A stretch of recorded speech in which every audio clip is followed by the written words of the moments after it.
Well, to be honest, I'm still a bit nervous going out in the dark. I'll be honest about that.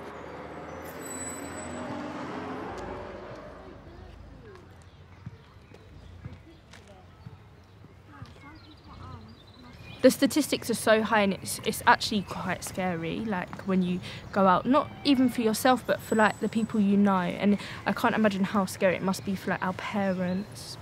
James was very excited coming to the UK. When you're in Jamaica and you're coming abroad, you're thinking, I'm going to a foreign country. We held a Halloween party on Scar Green Field a few years ago, and a couple of the local young lads seen a yellow jacket walking across the fields, and they were like, oh, we're off, here's the plot. And we said, it's only Jackie. You know, Jackie's been in the school with you since you were that big. And they were like, oh, that's sound, then we'll stay. Well, I was on my mobility scooter going up to the shop, actually, and I couldn't get between the lamppost and the curb edge because there was a guy stood there. So I said to him, quite naturally, excuse me, can I get by, please? One of police's key roles is to reduce crime, and just doing enforcement doesn't get that. Police have to get into communities, they have to get into schools, they have to get into youth centres.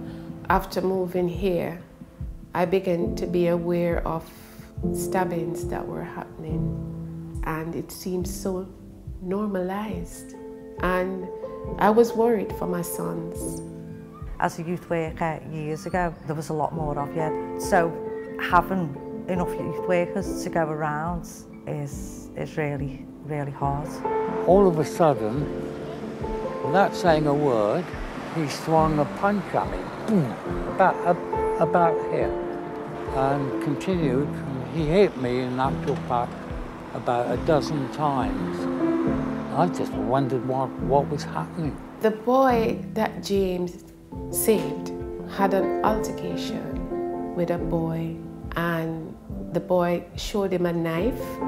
The boy then went over to him and took it off him. And then he sent a message to his friend and said, this boy has taken my shank and this is going to be a wrap, which means they're going to go look for him to kill him. A few years ago, we had a really active working partnership. The police, the councillors, the local housing associations and stuff like that. But over the last, I'd say the last 3 years, to me, it's like after a war. Everything's been cut, everything's gone. You know, this was a hub for policing in this part of the county. I worked here on a major incident room. Traffic officers, intelligence officers, CID officers all worked out at this station. The Conservatives reduced the amount of money spent on policing. This led to police stations like this closing down.